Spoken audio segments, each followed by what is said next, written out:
Apakah mungkin iman yang sejati, or we call genuine faith, lahir dari sikap yang skeptis? Di sini Kak Noven akan menjabarkan secara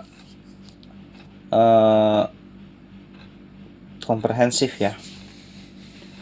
Yang pertama, dari sudut pandang Alkitab ya. Paradigma awal mengenai iman dan skeptisisme. Dalam kitab suci ada banyak tokoh yang mengalami skeptisisme atau keraguan, namun kemudian lahir dalam iman yang otentik. Pertama, yaitu Thomas, murid Yesus. Bisa kita baca dari Yohanes pasalnya yang ke-20 ayat 24 sampai dengan 29. Demikian firman Tuhan. Tetapi Thomas, seorang dari ke-12 murid itu yang disebut Didimus, tidak ada bersama-sama mereka ketika Yesus datang ke situ. Maka kata murid-murid yang lain itu kepadanya, "Kami telah melihat Tuhan." Tetapi Thomas berkata kepada mereka, "Sebelum aku melihat bekas paku pada tangannya, dan sebelum aku mencucukkan jariku ke dalam bekas paku itu, dan mencucukkan tanganku ke dalam lambungnya, sekali-kali aku tidak akan percaya." Ayat berikutnya 26. 8 hari kemudian, murid-murid Yesus berada kembali dalam rumah itu, dan Thomas bersama-sama dengan mereka, sementara pintu-pintu terkunci. Yesus datang dan ia berdiri di tengah-tengah mereka dan berkata, "Damai sejahtera bagi kamu." Kemudian ia berkata kepada Thomas, "Taruhlah jarimu di sini, dan lihatlah tanganku. Ulurkanlah tanganmu dan cucukkan ke dalam lambungku, dan jangan engkau tidak percaya lagi, melainkan percayalah." Thomas menjawab dia, "Ya Tuhanku dan Allahku." Itu di ayat ke-28. Kata Yesus kepadanya, "Karena engkau telah melihat Aku, maka engkau percaya. Berbahagialah mereka yang tidak melihat namun percaya." Nah, di ayat 28 disitulah dikatakan juga Thomas menjawab dia, maksudnya Yesus ya, "Ya Tuhanku dan Allahku." Jadi siapa bilang bahwa Yesus itu dituhankan oleh manusia karena konsili Nisea, itu salah, sama sekali salah, totally salah ya. Di sini cerita ini ya, di kisah ini disebut Thomas yang ragu. Dia menolak percaya akan kebangkitan Yesus, sampai Thomas itu melihat dan menyentuh sendiri luka-luka yang ada di tubuh Yesus waktu penyaliban. Namun setelah mengalami langsung, ia mengakui dengan berkata, "Ya Tuhanku dan Allahku." Ini adalah salah satu pengakuan iman paling kuat. Yesus tidak menolak keraguannya, tapi menuntunnya pada iman. Lalu kita lihat dari Alkitab juga Perjanjian Lama. Tadi Perjanjian Baru Thomas, lalu dari Perjanjian Lama tokoh Ayub ya, yang pada awalnya dikatakan dia saleh, dipuji-puji oleh Allah sendiri. Lalu pasal-pasal berikutnya penuh keluhan, penuh dengan pertanyaan, dan bahkan menggugat Allah, tanda kutip menggugat Allah ya, maksudnya mempertanyakan atas kondisinya itu. Namun ya, Allah meresponinya itu unik terhadap pribadi si Ayub ini. Sampai Ayub itu berkata, "Dahulu aku hanya mendengar tentang engkau, tetapi sekarang mataku sendiri memandang engkau." Itu kita bisa lihat dari Ayub pasalnya yang ke 42 ayat 5 ya. Ayub pasalnya yang ke-42 pasalnya yang ke-42 ayat ke-5. Demikian firman Tuhan. Maaf karena masih pagi sekali, masih dari jam 6 bikinnya ya. Ini dibacakan di jam 7 ini. Ayub pasal 42 ayatnya yang kelima. Hanya dari kata orang saja aku mendengar tentang engkau, tetapi sekarang mataku sendiri memandang engkau.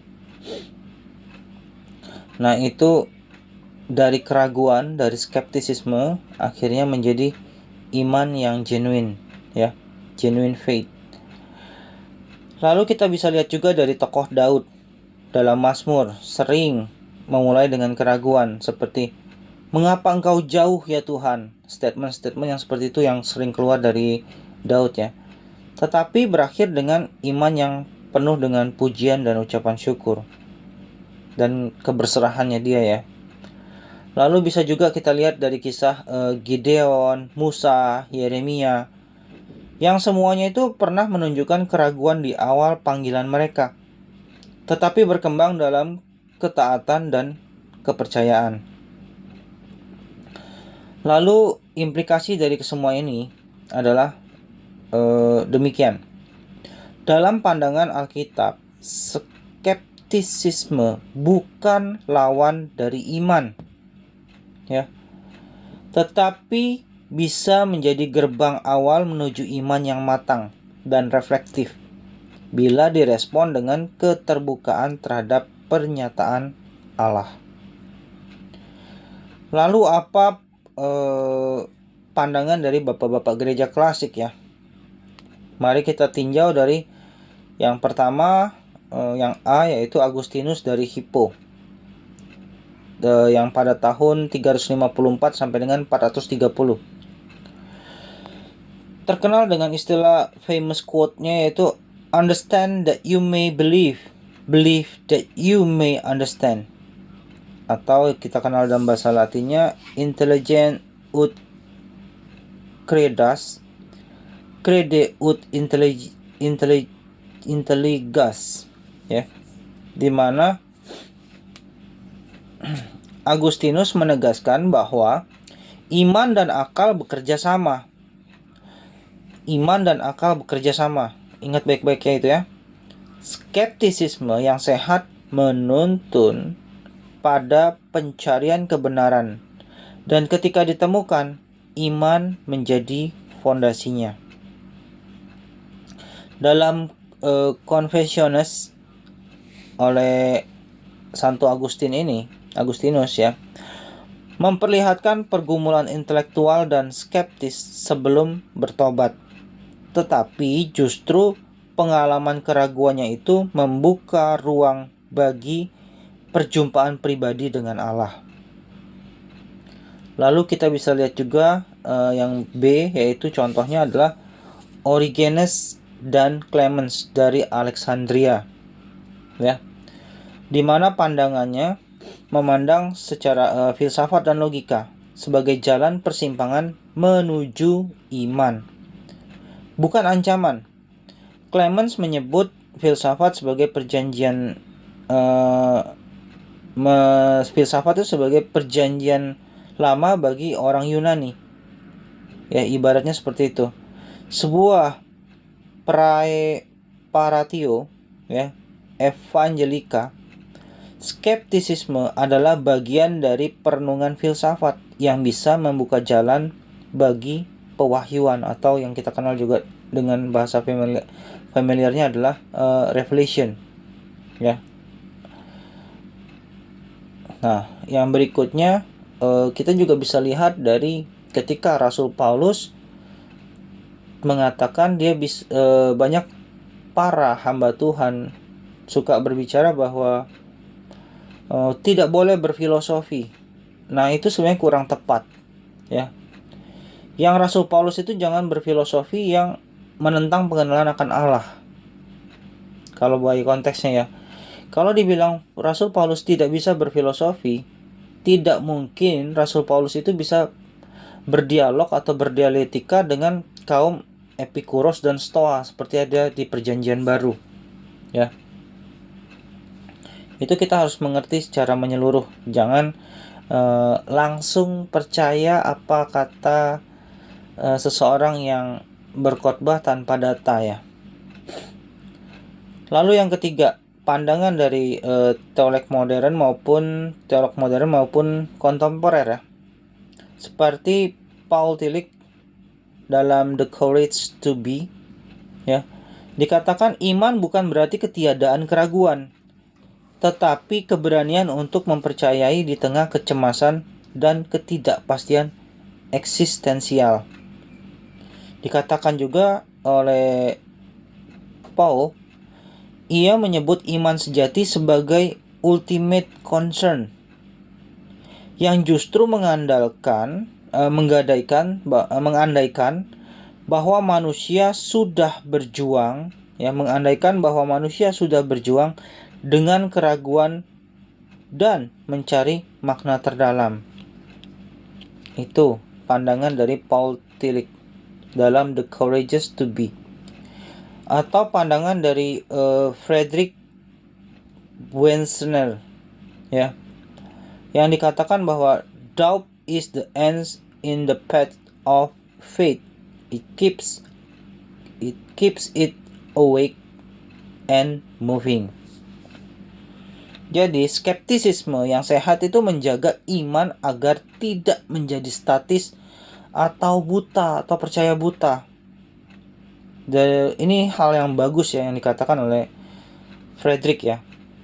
Jadi kita jadi orang tuh jangan langsung percaya buta. Makanya firman di Perjanjian Baru kan bilang ujilah gitu. Ya, setiap perkataan. Jangan sembarangan gitu. Yang berikutnya yang C itu John Henry Newman. Dalam karyanya A Thousand Questions Do Not Make a Single Doubt, yang artinya bertanya atau skeptis bukan berarti tidak percaya, melainkan bagian dari pertumbuhan iman. Oke, bagian 4-nya Kak Noven tidak bahas karena itu berupa tabel, agak jelimet dalam pagi-pagi ini ya. Jadi langsung ke poin kelima. Apa kemungkinan praktisnya ya? Bagaimana skeptisisme melahirkan iman yang otentik? Syaratnya itu antara lain 1. Skeptisisme eksistensial bukan nihilistik. Maksudnya apa? Mencari makna, bukan menolak segalanya. Yang kedua, syarat kedua, keterbukaan terhadap kebenaran di luar diri. Ya, belajar melihat dari point of view yang lain, di mana tidak menutup diri dari kemungkinan pewahyuan. Jadi juga jangan kalau dari gereja lain, dari hamba Tuhan lain yang kita tidak ini, langsung kita reject. Jangan langsung di reject, jangan langsung ditolak, jangan langsung ditelan. Coba dianalisa, diteliti, dilihat antitesisnya apa, tesisnya apa, lalu pandangannya seperti apa menghadapi tesis maupun antitesis tersebut. Ya, kita bisa lihat dengan sintesisnya itu apa gitu loh. Nah, syarat ketiga, dialog dengan wahyu dan pengalaman spiritual. Ini sudah dicontohkan oleh seperti si Thomas tadi ya. Ketika bertemu dengan Kristus, skeptisisme berubah menjadi pengakuan iman ya. Jadi semua keraguannya itu luntur ketika dia menerima sebuah kebenaran yang dia alami. Tidak harus melihat, tapi kebenaran yang kita alami itu bisa menjadi penguat bagi iman kita ya. Lalu yang keempat, syaratnya dibimbing komunitas dan tradisi iman ya. Bukan tradisi iman yang tidak jelas, tapi tradisi iman yang teruji. Gereja sebagai tempat berkumpul bersama ya, bergumul, bukan hanya percaya buta. Jadi Makanya firman Tuhan tuh di Perjanjian Baru udah menjelaskan, ujilah segala sesuatu, ya. Lalu masuk ke bagian 6, analogi sederhana. Skeptisisme ibarat rintangan di jalan, bisa membuat kita berhenti atau stop total, atau bisa membuat kita mencari jalan yang lebih kreatif gitu loh, lebih mendalam, ya. Lalu yang kedua juga, analogi sederhana yang kedua, iman yang lahir dari skeptisisme bagaikan emas yang disaring oleh api, yang diuji oleh api, dimurnikan oleh api, sehingga lebih kuat karena telah melewati ujian rasional dan eksistensial, seperti proses mencari emas murni atau pembuatan perak murni. Itu diproses dengan bara api yang cukup, suhu yang cukup tinggi ya, sehingga terjadi pemisahan. Nah, seperti itulah, sehingga skeptisisme yang benar itu harus melewati ujian rasional dan eksistensial, sehingga menemukan esensinya. Kesimpulannya antara lain seperti ini. Kemungkinan besar iman yang genuine sangat mungkin lahir dari sikap skeptis, asal skeptisisme yang bersifat 1. Terbuka, 2. Pencarian, 3. Jujur, ya. Terbuka, mencari kebenaran, diuji, maksudnya juga di situ ya, dan jujur atas kebenaran itu. Jangan hanya karena demi memenangkan sebuah omongan hamba Tuhan tertentu, gereja tertentu, sehingga kita mengalahkan logika yang sesungguhnya daripada firman Tuhan gitu, dari kebenaran dari firman Tuhan. Ibarat kata, kalau dalam teologi reform, prinsip tulip ya, itu harus di bawah firman Tuhan, di bawah Alkitab. Jangan sampai prinsip tulip di atas Alkitab. Nah, itu menyalahi pemikiran dasar dari sola scriptura ya. Lalu kita akan kupas ini menjadi bahan yang lebih lanjut ya. Kak Noven akan bahas lebih lanjut mengenai dari skeptisisme menuju iman sejati. Menyaring keraguan menjadi keyakinan Kristiani yang tangguh. Ya, judulnya seperti itu kira-kira. Menyaring keraguan menjadi keyakinan iman yang tangguh. 1. Pendahuluan realitas skeptisisme dalam iman. Skeptisisme atau keraguan sering dianggap musuh iman. Tetapi apakah benar begitu? Banyak orang Kristiani sejati pernah bergumul dengan keraguan. Sangat tidak mungkin seseorang menjadi genuine berdasarkan subjektif saya ya, opini ya. Bagi saya nggak mungkin orang akan mengalami iman yang genuine tanpa melewati proses skeptis, kecuali Tuhan Yesus ya, karena dia Allah yang menjadi manusia, itu lain cerita. Tapi pernah sih mungkin menurut saya, sekali lagi, keraguan seseorang itu akan muncul ya kalau dia masih manusia.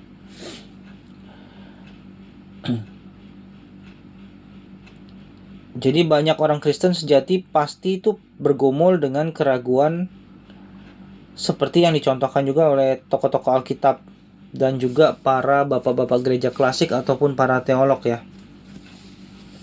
Nah, di sini akan muncul pertanyaan reflektif. 1.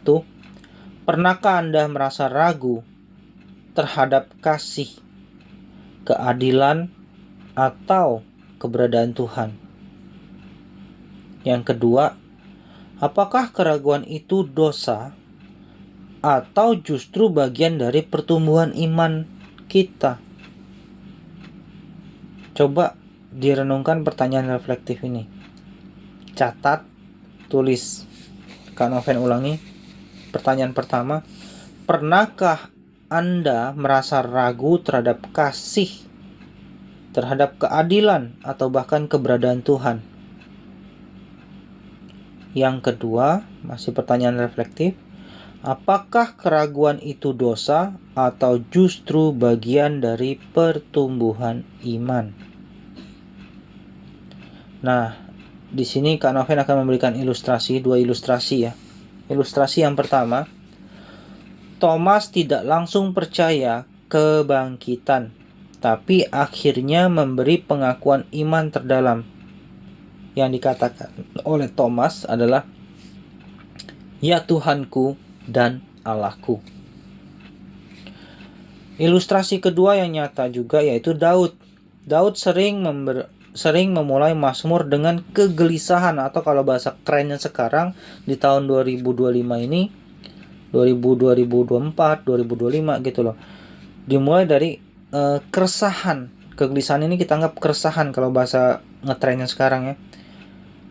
Daud itu sering memulai Mazmur dengan keresahan, tetapi berakhir dalam pujian dan kepercayaan yang semakin teguh, semakin kokoh.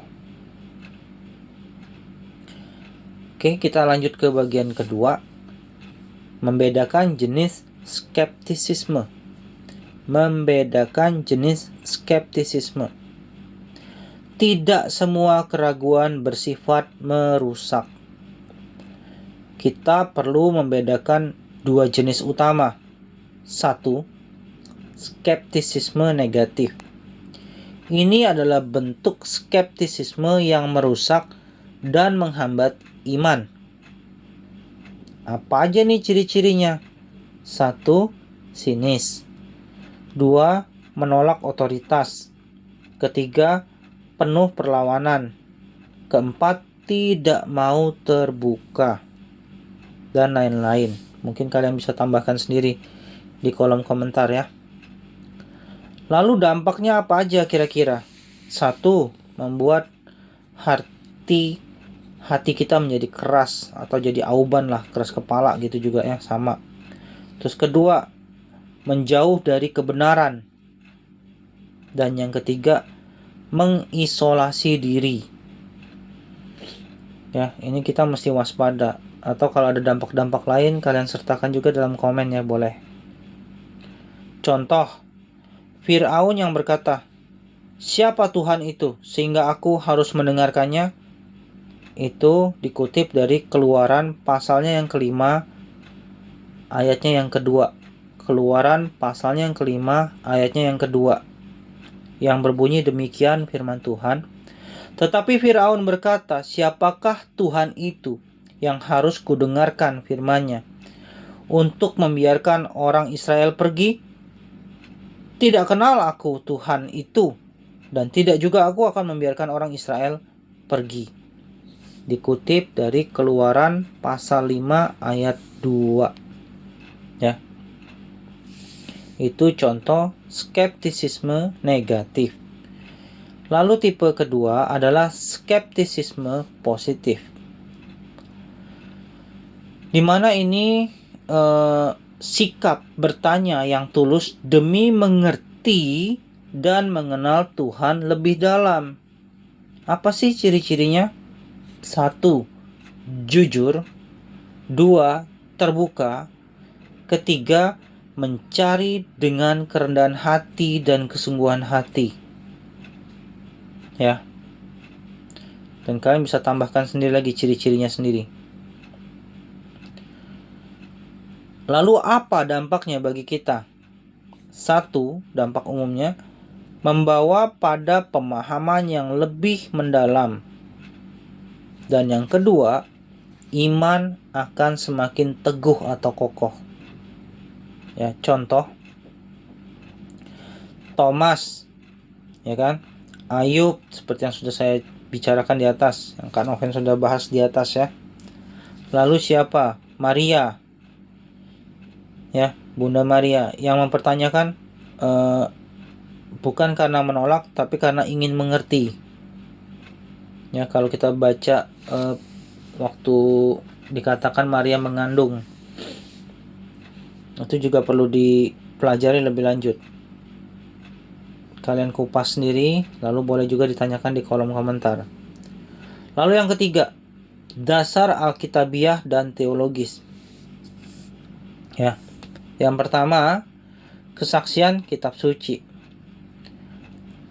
Mari kita baca sendiri-sendiri ya, Mazmur 73 ya. Mazmur 73 di mana itu ada sekian sampai kalau nggak salah 28 pasal ya. 28 pasal Mazmur Asaf ya. Yang intinya di situ Asaf bergumul dengan keadilan Allah. Tetapi akhirnya menemukan kelegaan saat masuk ke dalam hadiratnya. Jadi bukan hanya bergumul karena sebuah masalah, tapi mulai mengalami keintiman dengan Tuhan, dengan berani masuk dan datang ke hadirat Allah dengan keadaan yang sesungguhnya, mengakui keadaan yang sesungguhnya, nggak munafik di hadapan Allah. Lalu yang kedua, itu bisa kita lihat di Yohanes pasal 20, Yohanes pasal 20 ayat 27 sampai dengan 29 ya, yang dikatakan, kemudian ia berkata kepada Thomas, taruhlah jarimu di sini dan lihatlah tanganku, ulurkanlah tanganmu dan cucukkanlah ke dalam lambungku, dan jangan engkau tidak percaya lagi, melainkan percayalah, dan seterusnya ya. Nah, Yesus itu tidak menolak Thomas sama sekali atas keraguannya, tetapi mengundangnya untuk percaya melalui bukti. Jadi ketika seseorang juga masuk dalam komunitas sel atau di GMS disebut dengan CG, di JPCC disebut dengan date, di Katolik disebut dengan Mudika, atau PDKK juga bisa ada komunitasnya, atau di GBI bisa disebut dengan Cool atau Family ya. Nah, ketika ada orang yang masih belum terima Yesus, justru kita jangan menolak gitu loh. Tapi bagaimana kita mengajak pribadi yang belum mengerti atau mengenal Yesus untuk mengenal dengan tindakan kasih kita, justru tidak mengisolasi ataupun membuat grup atau gap yang membuat kasih Tuhan itu malah tidak mengalir ke mereka ya. Kedua, pandangan teolog dan bapak-bapak gereja. Pertama, Agustinus, seperti yang tadi sudah Kak Noven bahas di atas, credo ut intelligiam, intelligam. Aku percaya supaya aku mengerti. Maksudnya di situ ya, statement dari Agustinus ya, Santo Agustinus. Aku percaya supaya aku mengerti. Lalu statement Martin Luther misalnya, iman sejati diuji dalam badai, keraguan, dan penderitaan. Ataupun statement Paul Tillich yang mengatakan iman adalah keberanian untuk tetap percaya di tengah ketidakpastian. Kalau menurut Soren Kierkegaard ya, iman adalah lompatan eksistensial melampaui keraguan, bukan meniadakannya. Melampaui keraguan. Jadi keraguan itu ada, tapi kita bisa lampaui. Bukan meniadakan atau mendinai. Oh, tidak ada keraguan itu. Bukan itu caranya. Lalu yang keempat, 5 langkah ya. Kerangka 5 langkah dari keraguan menuju iman. Untuk mengubah skeptisisme negatif menjadi iman sehat,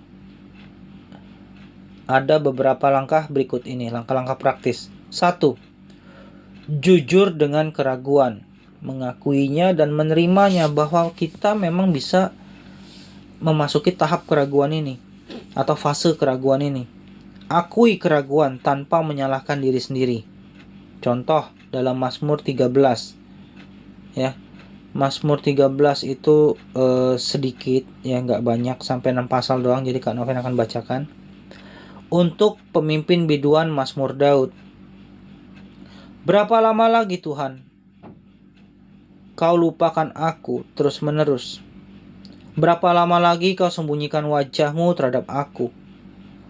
Berapa lama lagi aku harus menaruh kekhawatiran dalam diriku, dan bersedih hati sepanjang hari?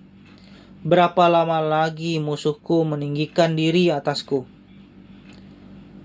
Pandanglah kiranya, jawablah aku ya Tuhan, Allahku. Buatlah mataku bercahaya, supaya jangan aku tertidur dan mati.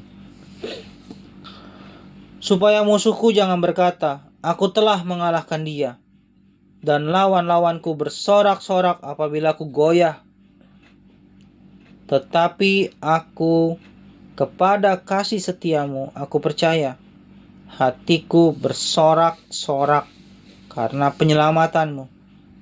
Aku mau menyanyi untuk Tuhan, karena Ia telah berbuat baik kepadaku. Ya. Jadi contoh Mazmur 13, Daud berkata, berapa lama lagi Tuhan?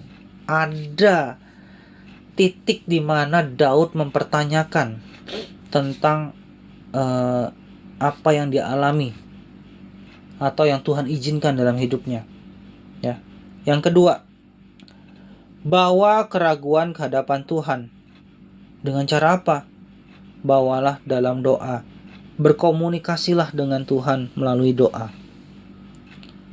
Jangan justru kita mengalami sesuatu, justru kita menjauh dari Tuhan. Jangan.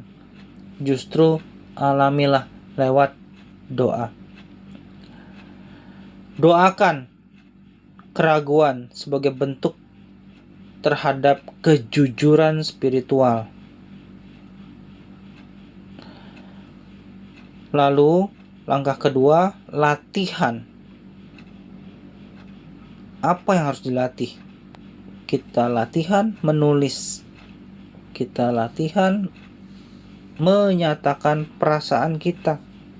Tulis keraguan yang kita alami dalam bentuk doa pribadi.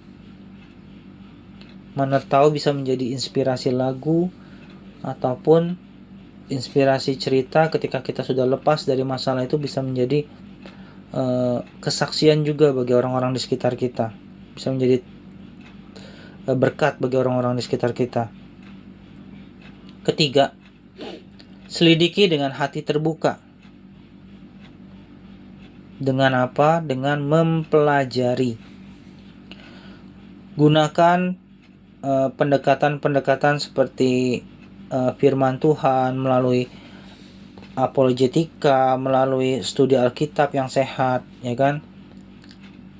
Atau bisa juga kita menggunakan seperti buku yang disarankan, The Case of for Christ, ya, yang dari Lee Strobel, ya kan? Atau Mere Christianity dari C.S. Lewis, untuk menjadi acuan pembelajaran kita. Yang keempat, bergumul dalam komunitas. Dengan cara apa? Kita berbagi apa yang kita alami, berbagi yang kita alami berupa perasaan, emosi, ataupun keraguan, agar ada tumbuh empati antara sesama tubuh Kristus, sesama anggota tubuh Kristus, ya. Dengan cara apa? Satu, ya, diskusikan pertanyaan iman dalam kelompok kecil atau mentoring, dikomunikasikan. Yang kedua, komunitas yang sehat tidak mematikan pertanyaan, tetapi malah merangkulnya. Dan tidak semua jawaban itu harus punya jawaban yang fix gitu. Tapi justru jawaban yang ada itu mungkin akan beragam, dan kita bisa pelajari dan adaptasikan gitu loh. Ya. Yang kelima, melangkah dalam iman. Mengambil keputusan. Iman bukan menunggu semua jelas, tapi langkah percaya di tengah misteri. Ya, juga kita juga harus meresponnya dengan menunggu aktif, bukan menunggu pasif. Maksudnya apa? Menunggu pasif itu seperti kita mau dijemput teman ke kampus, tetapi pas teman kita santai-santai, pas teman datang baru kita mandi, siap-siap, sehingga jadinya berpotensi telat kan ke kampus. Tapi menunggu aktif itu seperti kita mau ke kampus, kita itu sudah mandi, sudah ngantri di halte bus, tinggal nunggu haltenya nyampe, kita langsung naik gitu loh. Itu menunggu aktif ya. Jadi jangan sampai melakukan menunggu pasif ya dalam melangkah dalam iman. Lalu ini juga bisa menjadi acuan adalah Ibrani 11 ayat 1 dan juga ayat 6. Ya, ayat 1 yang berbunyi demikian. Iman adalah dasar dari segala sesuatu yang kita harapkan dan bla bla bla. Lalu ayat 6 mengatakan bahwa esensinya di ayat 6 adalah percaya bahwa Allah ada. Bukan cuma percaya bahwa Allah ada, tapi percaya bahwa Allah itu akan menolong kita.